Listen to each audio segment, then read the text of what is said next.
Hello friends, welcome to my channel SS applications.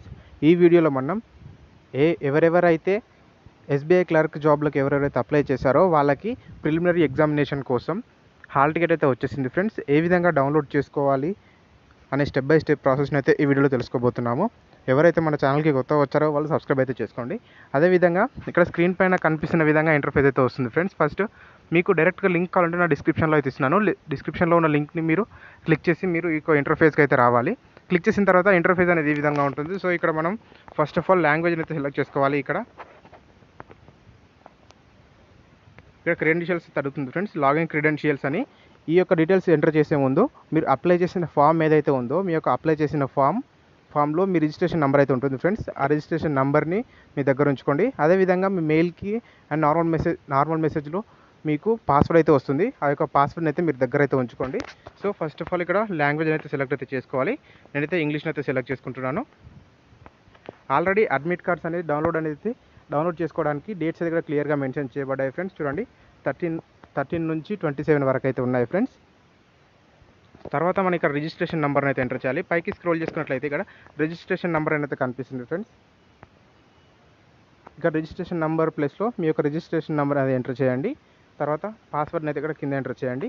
చాలామందికి registration number and password దొరకకపోతే మీ యొక్క మెయిల్లో మీరు ఏ మెయిల్ ఐడి అయితే ఇచ్చారో ఆ యొక్క మెయిల్ ఐడికి ఎస్బీఐ నుంచి మెయిల్ అయితే వచ్చేది ఉంటుంది ఫ్రెండ్స్. ఎస్బీఐ క్లర్క్ అని సెర్చ్ చేయండి, లేదంటే జూనియర్ అసోసియేట్ అని సెర్చ్ చేయండి. సెర్చ్ చేస్తే మీ యొక్క మెయిల్ అనేది ఉంటుంది. ఆ మెయిల్లో ఎస్బీఐ క్లర్క్ సంబంధించి రిజిస్ట్రేషన్ నెంబర్ అండ్ పాస్వర్డ్ అయితే ఉంటుంది. వాటిని ఇక్కడ ఎంటర్ చేయండి. ఎంటర్ చేసిన తర్వాత పైకి స్క్రోల్ చేయండి ఫ్రెండ్స్. పైకి స్క్రోల్ చేసిన తర్వాత ఇక్కడ కనిపిస్తున్న క్యాప్చా ఏదైతే ఉందో ఇక్కడ కనిపిస్తున్న క్యాప్చాని ఇక్కడ తర్వాత ఈ ప్లేస్లో ఎంటర్ చేయండి. ఎంటర్ చేసి పైకి స్క్రోల్ చేసి ఇక్కడ లాగిన్ ఆర్ రీసెట్ అని ఒక బటన్ అయితే కనిపిస్తుంది. ఇక్కడ సెకండ్ ప్లేస్లో లాగిన్ అని ఒక బటన్ కనిపిస్తుంది ఫ్రెండ్స్. దీన్ని అయితే క్లిక్ చేయండి. అడ్మిట్ కార్డ్ అనేది ఈ విధంగా మీకు షో అయితే కనిపిస్తుంది ఫ్రెండ్స్. సో ఇక్కడ కనుక చూసినట్లయితే ఫస్ట్ మీ యొక్క డీటెయిల్స్ దగ్గర క్లియర్గా అయితే కనిపిస్తాయి. ఇందులో ఫస్ట్ ఇక్కడ మీ రిజిస్ట్రేషన్ నెంబర్ అయితే చెక్ చేసుకోండి. రిజిస్ట్రేషన్ నెంబర్ ఉంటుంది. తర్వాత మీ యొక్క క్యాండిడేట్ నేమ్ అయితే కనిపిస్తుంది. తర్వాత మీ ఎగ్జామినేషన్ డేట్ అనేది ఎప్పుడైతే ఉందో ఆ యొక్క డేట్ అనేది ఇక్కడైతే కనిపిస్తుంది ఫ్రెండ్స్. ఇక్కడ డేట్ని అయితే చూడండి. తర్వాత రిపోర్టింగ్ టైం, మీరు ఆ ఎగ్జామినేషన్ సెంటర్కి ఏ టైంకి వెళ్ళాలి అనేది అయితే ఇక్కడ క్లియర్గా కింద అయితే కనిపిస్తుంది. తర్వాత ఇక్కడ మీ రిజిస్ట్రేషన్లో ఇచ్చిన ఫోటో, తర్వాత మీరు లైవ్ ఫోటో క్యాప్చర్ చేసిన ఫోటో అయితే కనిపిస్తుంది ఫ్రెండ్స్. ఇక్కడ దీంతో పాటు మీరు ఒక 2 పాస్పోర్ట్ సైజ్ ఫోటోలు అయితే మీరు తీసుకెళ్లాల్సి అయితే ఉంటుంది. ఈ ప్రాసెస్ చేసే ముందు మీ యొక్క ఎగ్జామినేషన్ సెంటర్ అనేది మీరు క్లియర్గా అయితే చూసుకోండి ఫ్రెండ్స్. దీన్ని మీరు లొకేషన్ కోసం మీరు గూగుల్ మ్యాప్లో సెర్చ్ చేసుకోండి. ఇక్కడ క్లియర్గా ఎగ్జామినేషన్ వెన్యూ అడ్రస్ అని కనిపిస్తుంది. దాన్ని అయితే చెక్ చేసుకోండి. మనం ఇక్కడ ఇన్స్ట్రక్షన్స్ గురించి అయితే క్లియర్గా తెలుసుకుందాం ఫ్రెండ్స్. ఇక్కడ ఇన్స్ట్రక్షన్లో భాగంగా మనకు ఫస్ట్ ఇన్స్ట్రక్షన్ ఏంటంటే ఒక పాస్పోర్ట్ సైజ్ ఫోటో అయితే ఉండాలంట. Passport size photo with admit card అయితే ఉండాలి. అడ్మిట్ కార్డ్ దాంతోపాటు ఒక వ్యాలిడ్ ఐడి ప్రూఫ్, మీరు ఏ ఐడి ప్రూఫ్ అయితే ఇచ్చారో అప్లై చేసేటప్పుడు ఆ యొక్క ఐడి ప్రూఫ్ మీ అప్లికేషన్కి ఐడి ప్రూఫ్కి మ్యాచ్ కావాలి. అంటే ఫర్ ఎగ్జాంపుల్ ఆధార్ కార్డ్ అయినా తీసుకెళ్ళచ్చు. మీరు డీటెయిల్స్ కనుక మ్యాచ్ అవ్వాలి.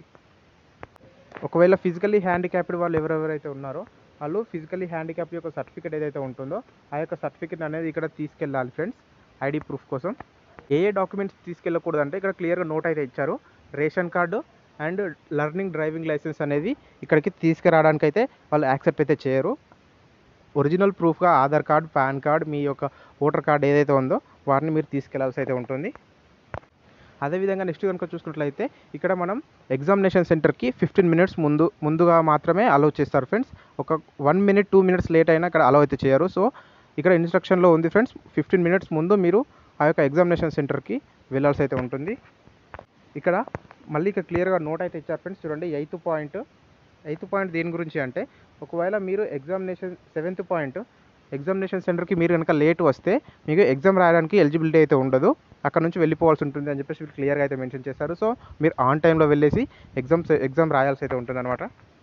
తర్వాత 8th వన్ కనుక చూసుకున్నట్లయితే మీరు తీసుకెళ్లే ఫోటో ఏదైతే ఉంటుందో మీరు తీసుకెళ్లే ఫోటో అనేది మీరు అప్లికేషన్లో ఇచ్చిన ఫోటోతో మ్యాచ్ అవ్వాలి. డిఫరెంట్ ఫొటోస్ చాలామంది మన తక్కువ ఏజ్ ఉన్నప్పుడు ఫొటోస్ కూడా మీరు దాన్ని పేస్ట్ అయితే చేశారు. అట్లాంటి ఏవైతే ఉండదు. మీరు ప్రజెంట్ ఎలా ఉన్నారో అప్లికేషన్లో ఇచ్చిన ఫోటో ఏదైతే ఉందో దాన్నే ఇక్కడ మనం తీసుకెళ్లాల్సి అయితే ఉంటుంది. తర్వాత చూసుకున్నట్లయితే ఇక్కడ ఒక హ్యాండ్ రైటింగ్ శాంపుల్ అని కనిపిస్తుంది ఫ్రెండ్స్. ఇక్కడ ఈ ప్లేస్లో అనేది మనం హ్యాండ్ రైటింగ్ డిక్లరేషన్ అయితే ఇవ్వాలి. అంటే ఇక్కడ మీ నేమ్ రాసి తర్వాత ఇక్కడ మీ ఐడి నెంబర్ అయితే రాయాలి. ఇది ఈ ప్రాసెస్ ఎప్పుడు చేయాలంటే టోటల్ ఈ యొక్క ఫుల్ ప్రాసెస్ అనేది మీరు ఎగ్జామినేషన్ సెంటర్కి వెళ్ళిన తర్వాత ఎగ్జామ్ స్టార్ట్ అయ్యే 15 మినిట్స్ ముందు మీ యొక్క ఇన్స్ట్రక్షన్స్ అనేది ఇందులో వాళ్ళు క్లియర్గా అయితే ఎక్స్ప్లెయిన్ అయితే చేస్తారు ఫ్రెండ్స్. ఇన్విజిలేటర్స్ ప్రతి ఒక్క ఇన్ఫర్మేషన్ అయితే ఇక్కడ ఫిల్ చేయాలి. మీరు ఎటువంటి గ్యాడ్జెట్స్, ఎలక్ట్రానిక్ గ్యాడ్జెట్స్ కూడా ఏమైతే తీసుకెళ్ళకూడదు. ఈవెన్ పెన్ కూడా వాళ్ళే ప్రొవైడ్ చేస్తారు. మీ దగ్గర నుంచి ఎటువంటి ఏమి కూడా తీసుకెళ్ళదు ఫ్రెండ్స్. ఇంకా ఇక్కడ క్లియర్గా అన్నీ అయితే మెన్షన్ చేయబడ్డాయి ఫ్రెండ్స్. ప్రతి ఒక్కదాన్ని క్లియర్గా అయితే చదువుకోండి. Wish you good luck. Exam అయితే మంచిగా రాయండి friends. All the best. Thank you. Me friends ఎవరైతే ఎస్బీఐ క్లర్క్ ఎవరైతే అప్లై చేశారో వాళ్ళకి ఈ వీడియో అనేది షేర్ చేయండి ఇంకా ఇన్ఫర్మేషన్ తెలుసుకోవడానికి. ఇలాంటి ఇంకా మరిన్ని అప్డేట్స్ కోసం మన ఛానల్ సబ్స్క్రైబ్ చేసుకోండి. Thank you.